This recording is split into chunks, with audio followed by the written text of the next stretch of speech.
क्या आपको लगता है कि अक्टूबर माली के लिए आराम का समय है?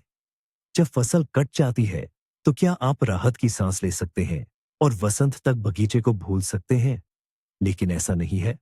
ठीक अभी, अक्टूबर में ही आप ऐसी गलतियां कर सकते हैं जो चुपचाप लेकिन निश्चित रूप से अगले साल की आपकी फसल को बर्बाद कर देंगी।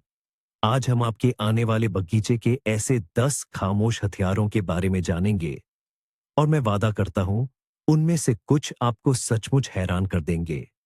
बगीचे में अक्टूबर सीजन का अंत नहीं है, बल्कि यह अगले साल के लिए नींव रखने जैसा है। इस समय प्रकृति सो जाती है और उसके साथ ही कई कीट और बीमारियां भी सर्दियों के लिए अपने लिए एक आरामदायक जगह ढूंढने लगती हैं। इस महीने आपके कार्य तय करते हैं कि आपका बगीचा उनके लिए एक आरामदायक शीतकालीन रिसोर्ट बनेगा या एक दुर्गम बाधा। आइए देखते हैं कि मुख्य खतरे कहाँ छिपे हैं। तो आइए हम सबसे आम और सबसे कपटपूर्ण गलती से शुरू करते हैं। यह वह जाल है जिसे सब कुछ जैसा है वैसा ही छोड़ देना कहा जाता है। एक तस्वीर की कल्पना कीजिए। फसल काट ली गई है, थकान से आपकी कमर दुख रही है और आप अपने बगीचे को देखते हैं। वह गिरे हुए पत्तों, टमाटर, खीरा और तोरी के सूखे डंठलों से भरा पड़ा है। और पहला विचार जो मन में आता है, तो क्या हुआ? यह तो प्रकृति है, यह तो जैविक पदार्थ है। सर्दी में सड़ गल जाएगा, खाद बन जाएगा। सुनने में तार्किक लगता है ना? लेकिन असल में इसी पल आप प्रकृति की मदद नहीं कर रहे होते, बल्कि अपनी आने वाली फसल के सभी मुख्य दुश्मनों के लिए एक पंचतारा होटल तैयार कर रहे होते हैं। जरा सोचिए, टमाटर के काले पड़ चुके डंठलों से फाइटोफथोरा के बीजाणु कहां जाएंगे? सही कहा, वे आराम से वहीं सर्दियों के लिए घर बना लेंगे। और तोरी या खीरे के पत्तों पर लगी पाउडरी मिल्ड्यू का क्या होगा? वह कहीं गायब नहीं होगी। पौधों के इसी कचरे में एफिड के अंडे, कोलोराडो आलू, बीटल के लार्वा, स्पाइडर माइट और यहां तक कि स्लग भी बड़े आराम से सर्दियां बिता लेंगे। आप सचमुच उनके लिए एक आदर्श शीतकालीन रिसोर्ट बना रहे हैं। और वसंत में क्या होगा? जैसे ही सूरज की पहली गर्म किरणें धरती को छुएंगी, कीड़े मकोड़ों और बीमारियों की यह पूरी सेना जाग जाएगी। भूखी, आराम की हुई और सीधे आपके खेतों में, घटना के केंद्र में। वे आपके कोमल छोटे पौधों का इंतजार ऐसे करेंगे जैसे वह उनका सबसे स्वादिष्ट पकवान हो। इसलिए याद रखें, क्यारियों में बीमार डंठल और पत्तियों के ढेर छोड़ना केवल आलस भरी देखभाल नहीं है, बल्कि अगले साल की फसल के नीचे एक धीमी गति का टाइम बम लगाने जैसा है। बागवानी में एक और बड़ी चूक आपकी जमीन को पोषण देने से जुड़ी है। जब फसल कट जाती है और क्यारियां खाली हो जाती है, तो माली के मन में अक्सर यह धारणा बैठ जाती है, सर्दी में मिट्टी को खाद क्यों दे? पौधे तो सो रहे होते हैं, उन्हें किसी चीज की जरूरत नहीं होती। और इसी सोच के चलते आपकी मिट्टी वसंत आने तक भूखी रह जाती है। लेकिन यह तरीका बिल्कुल गलत है, जो आपकी आने वाली फसल को गंभीर रूप से कमजोर कर सकता है। दरअसल पतझड़ में हम सीधे पौधों को नहीं, बल्कि मिट्टी में रहने वाले अनगिनत जीवों को पोषण देते हैं। आपकी जमीन सिर्फ मिट्टी नहीं है, यह एक पूरा जीवित संसार है, जिसमें अरबों लाभकारी बैक्टीरिया, सूक्ष्म जीव और जाहिर है केंचुए रहते हैं। असल में यही आपके सबसे बड़े कृषि विशेषज्ञ हैं। जब आप पतझड़ में जैविक खाद डालते हैं, चाहे वह कंपोस्ट हो, अच्छी तरह सड़ी हुई गोबर की खाद हो या यहां तक कि हरी खाद के लिए उगाए गए पौधों के अवशेष हों, तो आप इस भूमिगत सेना को काम देते हैं।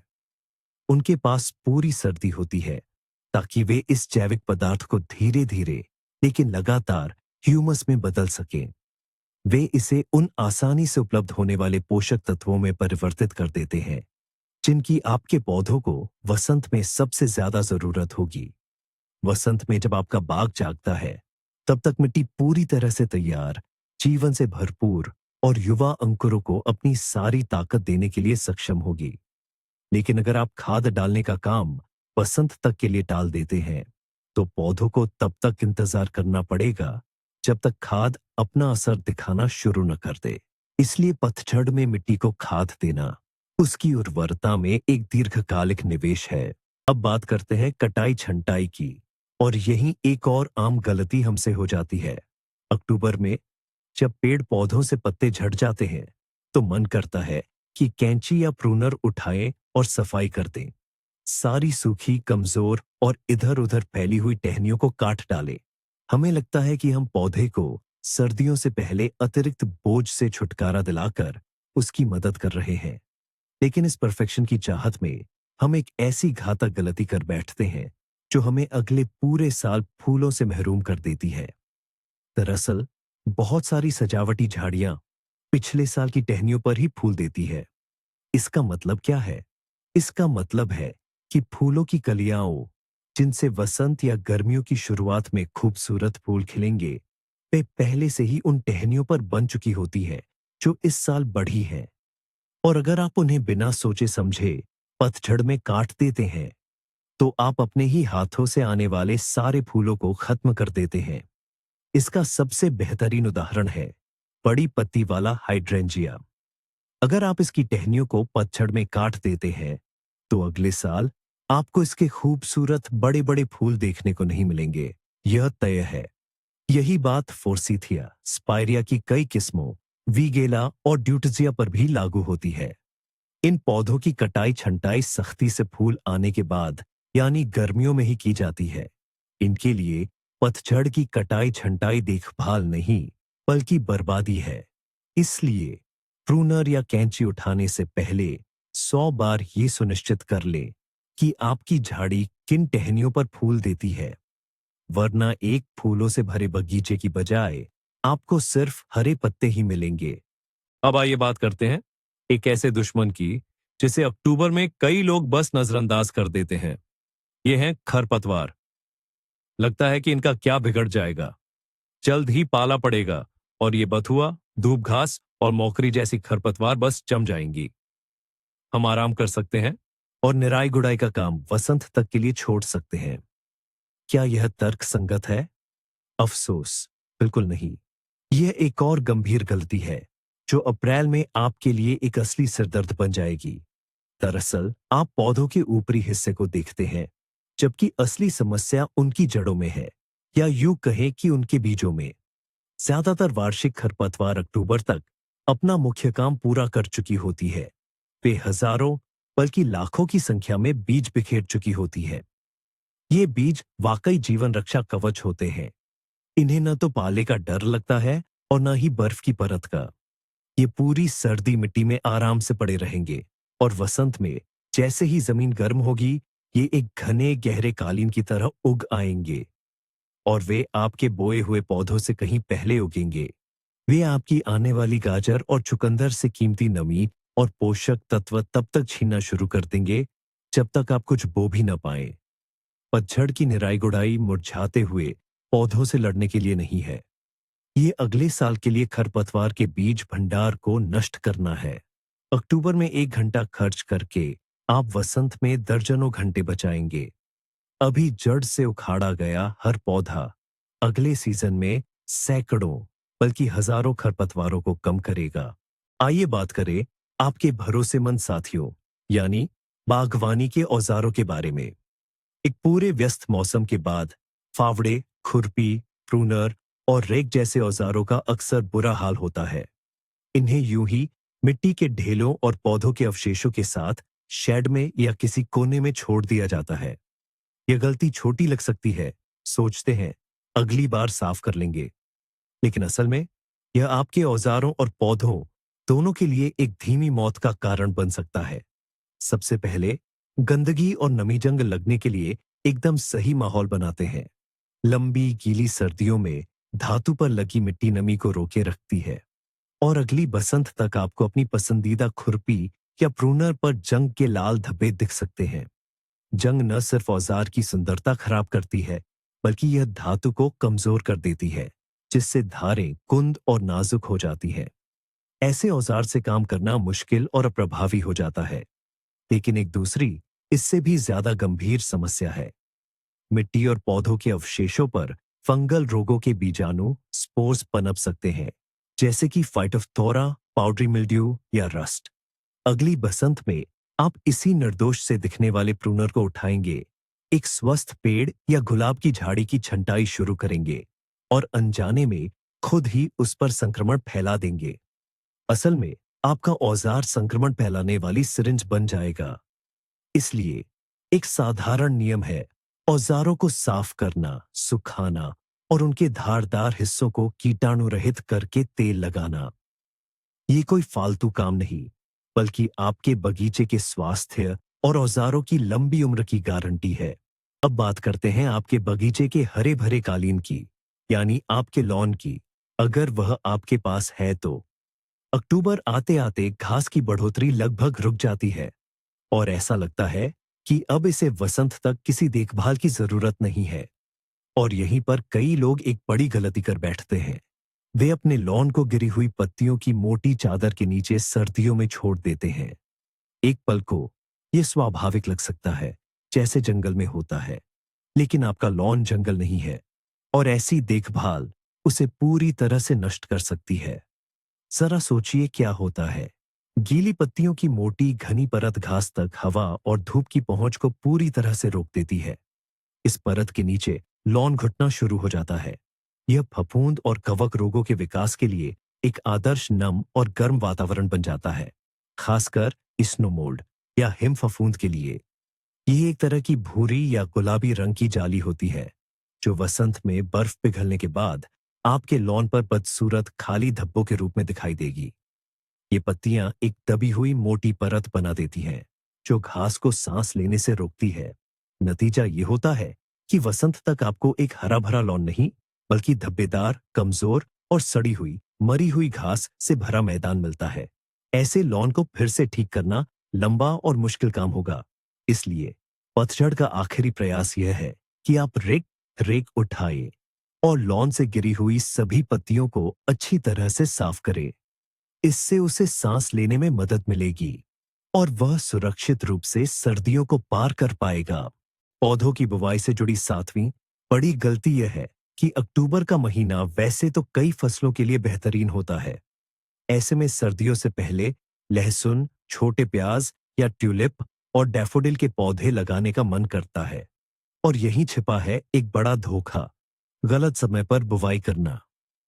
कई लोग जल्दी करते हैं और अक्टूबर की शुरुआत में ही बल्ब लगा देते हैं, जब मौसम अभी भी गर्म और सुहाना होता है। उन्हें लगता है कि इससे पौधों को जड़ें जमाने के लिए ज्यादा समय मिलेगा, लेकिन हकीकत में यह आपके सारे लगाए हुए पौधों को तबाह कर सकता है। समस्या यह है कि जब बल्बों को बहुत जल्दी और गर्म मिट्टी में बोया जाता है, तो वे सिर्फ जड़ें ही नहीं जमाते, बल्कि तेजी से बढ़ना भी शुरू कर देते हैं। उनमें हरी पत्तियां निकल आती हैं और नाजुक अंकुर मिट्टी से बाहर झांकने लगते हैं। और फिर क्या होता है? नवंबर में पड़ने वाली पहली ही कड़ाके की ठंड इन नाजुक हरे पौधों को पूरी तरह नष्ट कर देती है। पौधा अपनी सारी ऊर्जा इस समय से पहले हुई बढ़त में खर्च कर देता है और उसके पास असली सर्दियों का सामना करने के लिए शक्ति बचती ही नहीं। वसंत में या तो वह बिल्कुल नहीं उगता या फिर बहुत कमजोर रहता है और सामान्य फसल या फूल नहीं देता। सर्दियों से पहले बुवाई का आदर्श समय तब होता है जब मिट्टी का तापमान स्थिर रूप से पास से +7 डिग्री सेल्सियस तक गिर जाए। आमतौर पर यह अक्टूबर का अंत या नवंबर की शुरुआत होती है। मुख्य बात यह है कि तेज ठंड पड़ने से 2 से 3 हफ्ते पहले का समय हो। यह समय बल्बों को अच्छी तरह जड़ें जमाने के लिए काफी होता है, लेकिन वे बढ़ना शुरू नहीं करते। इसलिए इस काम में जल्दबाजी आपकी सबसे बड़ी दुश्मन है। कई माली एक आम गलती करते हैं। वे छोटे पौधों को लेकर हद से ज्यादा आश्वस्त हो जाते हैं। उन्हें लगता है कि अगर सेब का पौधा या गुलाब की झाड़ी गर्मी का मौसम झेल गई है, तो वह सर्दी का सामना करने के लिए भी काफी मजबूत हो गई है। और वे उसे बिना किसी सुरक्षा के आने वाली कड़ाके की ठंड, तेज हवाओं और भूखे जानवरों के भरोसे छोड़ देते हैं। यह एक गंभीर गलतफहमी है जो आपके नए बाग को तबाह कर सकती है। सर्दी का मौसम पौधों के लिए एक कड़ी चुनौती होता है। सबसे पहले चूहों और खरगोश जैसे जानवरों का खतरा होता है। सर्दी में भूखे चूहों और खरगोशों को छोटे पेड़ों और झाड़ियों की नरम और रसीली छाल के सिवा कोई और भोजन नहीं मिलता, जो उनके लिए एक स्वादिष्ट पकवान होती है। सिर्फ एक रात में वे पेड़ के पूरे तने को चारों ओर से कुतर सकते हैं। जिससे पेड़ की निश्चित मौत हो जाती है। इसलिए तनों को खास जाली या पुरानी मौजों स्टॉकिंग्स से लपेटना कोई शौकस नहीं, बल्कि एक अनिवार्य जरूरत है। दूसरा खतरा फरवरी और मार्च की तेज धूप से होता है। दिन में यह काली छाल को बहुत गर्म कर देती है और रात में अचानक कड़ाके की ठंड पड़ती है। तापमान में इस अचानक बदलाव के कारण छाल में दरारें पड़ जाती है, जिन्हें पाले की दरारें फ्रॉस्ट क्रैक्स कहते हैं। ये दरारें संक्रमणों इन्फेक्शंस के लिए खुला रास्ता बन जाती है। तनों पर सफेदी करना सिर्फ सुंदरता के लिए नहीं होता, बल्कि यह एक सनस्क्रीन की तरह काम करता है, जो सूरज की किरणों को परावर्तित करके पेड़ को जलने से बचाता है। नाजुक गुलाब और अन्य गर्मी पसंद करने वाली झाड़ियों को भी ढकने की जरूरत होती है, ताकि उनकी कलियां ठंड से जम न जाएं। किसी छोटे पौधे को सर्दी में बिना सुरक्षा के छोड़ना ऐसा ही है जैसे एक बच्चे को बिना टोपी और दस्ताने के कड़ाके की ठंड में बाहर भेज देना। नववीं गलती, जो अक्सर अनुभवी माली भी कर जाते हैं, वह है अक्टूबर में गलत तरीके से पानी देना। इसमें दो तरह की अति होती है और दोनों ही पौधों के लिए हानिकारक है। पहली यह कि यह सोचकर बगीचे में पानी देना पूरी तरह बंद कर देना कि पतझड़ की बारिश काफी होगी। दूसरी यह कि गर्मियों की आदत के अनुसार क्यारियों को लगातार पानी देते रहना, जिससे मिट्टी सूख ही न पाए। सच्चाई हमेशा की तरह कहीं बीच में है और इसे नमी संचय सिंचाई कहा जाता है। यह क्या है? पेड़ों और झाड़ियों के बारे में सोचिए। पतझड़ में वे लंबी और शुष्क सर्दी के लिए तैयार होते हैं। पाला मिट्टी को गर्मियों की गर्मी से भी ज्यादा सूखा देता है और ठंडी हवा शाखाओं को सुखा देती है। यदि जड़ों का सिस्टम सूखी मिट्टी में सर्दी में जाएगा, तो पौधा निर्जलीकरण से पीड़ित होगा। इससे वह बहुत कमजोर हो जाएगा, शाखाओं के कुछ हिस्से जमकर मर सकते हैं और वसंत में उसकी शुरुआत भी अच्छी नहीं होगी। यही कारण है कि अक्टूबर के अंत में पत्ते गिरने के बाद, लेकिन लगातार पाला पड़ने से पहले भरपूर और गहरी सिंचाई करना आवश्यक है। इसका लक्ष्य जड़ों वाले क्षेत्र में मिट्टी को 1.5 मीटर तक की गहराई तक भिगोना है। यह पानी, जो जमीन में गहराई तक सोख जाएगा, नमी का एक बड़ा भंडार बनाएगा, जो जड़ों को पूरी सर्दी पोषित करेगा। इससे पौधों की सर्दी सहने की क्षमता बढ़ेगी और उन्हें ठंड के तनाव को आसानी से झेलने में मदद मिलेगी। लेकिन अति न करना महत्वपूर्ण है। सिंचाई सिर्फ एक बार की जाती है, लेकिन बहुत उदारता से। क्यारियों को लगातार पानी से भरकर दलदल बनाना भी ठीक नहीं। इससे जड़ें सड़ सकती हैं। 10वीं और आखिरी गलती, जो अक्सर अच्छे इरादों से और सब कुछ ठीक ठाक रखने की चाहत में की जाती है, वह है सर्दियों के लिए जमीन को एकदम साफ, खाली और अच्छी तरह से खोदा हुआ छोड़ देना। देखने में लगता है कि यह बागवानी का सबसे बेहतरीन तरीका है। खरपतवार खत्म हो गए, कीटों के लार्वा ठंड में बाहर आ गए और मिट्टी ढीली तथा सुंदर दिखती है। लेकिन असल में मिट्टी को इस तरह असुरक्षित छोड़कर हम उसे गंभीर नुकसान पहुंचाते हैं। प्रकृति खालीपन और नंगी जमीन को स्वीकार नहीं करती। सर्दियों में बिना ढकी जमीन कई विनाशकारी कारकों का सामना करती है। पहला, यह ज्यादा जम जाती है। बर्फ की परत मिट्टी की संरचना को नष्ट कर देती है, जिससे उपजाऊ ढेले धूल में बदल जाते हैं। दूसरा, सर्दियों की तेज हवाएं ऊपर की सबसे उपजाऊ परत को उड़ा ले जाती है, जिससे मिट्टी का कटाव होता है। तीसरा, नंगी जमीन मिट्टी में मौजूद अनगिनत फायदेमंद सूक्ष्म जीवों और केंचुओं के लिए मौत का फरमान है, जो बिना किसी सुरक्षात्मक कंबल के ठंड से मर जाते हैं। तो फिर क्या करें? जमीन को खाली छोड़ने के बजाय उसे ढकना चाहिए। इस प्रक्रिया को मल्चिंग मल्चिंग कहते हैं। इसके लिए कटी हुई घास, पुआल, गिरे हुए स्वस्थ पत्ते या पतझड़ में बोई गई हरी खाद का उपयोग किया जा सकता है। मल्च एक गर्म कंबल की तरह काम करता है। यह मिट्टी को जमने और हवा से कटाव से बचाता है, इसकी संरचना और नमी को बनाए रखता है और वसंत में सड़कर एक बेहतरीन जैविक खाद बन जाता है। तो सर्दियों में नंगी जमीन व्यवस्था का प्रतीक नहीं, बल्कि आपके खेत या बगीचे के लिए तनाव का संकेत है। आइए कंपोस्ट से जुड़ी एक और अहम बात पर गौर करें।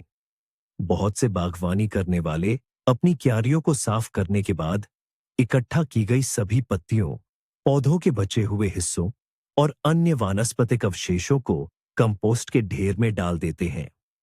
ये विचार बहुत अच्छा है कि कचरे को एक मूल्यवान खाद में बदला जाए, लेकिन अगर इसे बिना सोचे समझे किया जाए तो इसमें एक बड़ी गलती छिपी है। हर तरह के पौधों का कचरा आपकी क्यारियों के लिए भविष्य का पोषण बनने लायक नहीं होता। जरा सोचिए, इस साल आपके टमाटर फाइटोप्थोरा, झुलसा रोग से पीड़ित थे, खीरे पर पाउडरी मिल्ड्यू, सफेद फफूंद लगी थी और सेब के पेड़ की पत्तियां स्कैब, पपड़ी रोग से संक्रमित थीं। अगर आप इन सभी बीमार पौधों के अवशेषों को कंपोस्ट में डालते हैं, तो आप बीमारी को खत्म नहीं करेंगे, बल्कि आप उसके लिए पनपने और संरक्षित होने का आदर्श माहौल बना देंगे। फंगस के बीजाणु कंपोस्ट के ढेर की गर्मी में आराम से सर्दी बिता लेंगे। और सोचिए, क्या होगा जब आप अगले साल वसंत में या एक साल बाद इस पके हुए, दिखने में सुंदर कंपोस्ट को अपनी क्यारियों में डालेंगे। आप अपने ही हाथों से पूरे बगीचे में संक्रमण, बीमारी फैला देंगे। आप स्वस्थ मिट्टी को दूषित कर देंगे और अपनी आने वाली फसलों को बीमारियों के जाल में फंसा देंगे। इसीलिए एक सुनहरा नियम याद रखें, कंपोस्ट में केवल स्वस्थ पौधों के अवशेष ही डालने चाहिए। सभी बीमार पौधों के हिस्सों, धब्बेदार पत्तियों और संक्रमित फलों को तुरंत जला देना चाहिए या खेत से दूर कहीं सुरक्षित रूप से निपटा देना चाहिए। वरना आपका कंपोस्ट उर्वरता के स्रोत के बजाय बीमारियों का एक बड़ा अड्डा बन जाएगा। आपकी सबसे बड़ी मददगार आपकी ग्रीनहाउस का क्या? अंतिम फसल काटने के बाद पौधों के बचे हुए हिस्सों को बस यूं ही निकालकर ग्रीनहाउस का दरवाजा बसंत तक बंद कर देना एक बड़ी भूल है। हमें लगता है कि अंदर सब कुछ सुरक्षित है और सर्दी की कड़ाके की ठंड अपना काम कर देगी, पर असल में आप सर्दियों के लिए कोई खाली ढांचा नहीं छोड़ रहे होते, बल्कि कीटों और बीमारियों के लिए एक सच्चा प्रजनन केंद्र तैयार कर रहे होते हैं। ग्रीनहाउस का सूक्ष्म वातावरण कई बागवानी कीटों और बीमारियों के लिए स्वर्ग जैसा होता है। फ्रेम की छिपी हुई दरारों में, मिट्टी की ऊपरी परत में, बिना हटाई गई सहारा देने वाली डोरियों में और पौधों के बचे हुए अवशेषों में सबसे जबरदस्त और हानिकारक कीट आराम से सर्दियां गुजारते हैं। सबसे पहले मकड़ी माइट है, जिसे गर्म और शुष्क परिस्थितियां बहुत पसंद होती है। यहीं पर सफेद मक्खी के प्यूपा और क्लैडोस्पोरियोसिस जैसे फंगल रोगों के बीजाणु भी रह सकते हैं। बसंत में जैसे ही सूरज अपनी गर्माहट बिखेरना शुरू करेगा, ये पूरी सेना प्रजनन के लिए आदर्श परिस्थितियों में जाग उठेगी। आपकी युवा और कोमल पौध उनके लिए पहला और सबसे पसंदीदा भोजन बन जाएंगी। ऐसा होने से रोकने के लिए ग्रीनहाउस में पतझड़ की व्यापक सफाई अनिवार्य है। आपको सभी पौधों के अवशेष हटाने होंगे, सहारा देने वाली डोरियों को उतारकर कीटाणु रहित करना होगा, पॉलीकार्बोनेट या कांच को अच्छी तरह धोना होगा और सबसे अहम बात, पूरे ग्रीनहाउस का कीटाणु शोधन करना होगा। इसके लिए आप सल्फर बम, गंधक की धूनी का उपयोग कर सकते हैं या सभी सतहों और मिट्टी को फफूंदनाशक घोल से उपचारित कर सकते हैं। तभी आपकी ग्रीनहाउस बसंत का स्वागत साफ और सुरक्षित ढंग से कर पाएगी। बहुत से माली, खासकर जो अभी अभी बागवानी शुरू कर रहे हैं, पेड़ों के तनों पर सफेदी करने जैसी पुरानी और पारंपरिक प्रक्रिया को अक्सर नजरअंदाज कर देते हैं। वे इसे महज एक सजावटी काम मानते हैं, ताकि बगीचा सुंदर और व्यवस्थित दिखे।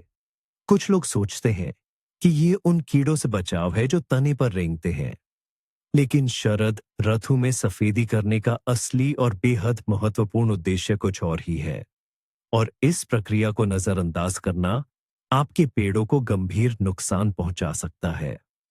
सर्दियों में पेड़ की छाल का मुख्य दुश्मन पाला नहीं, बल्कि सूरज है।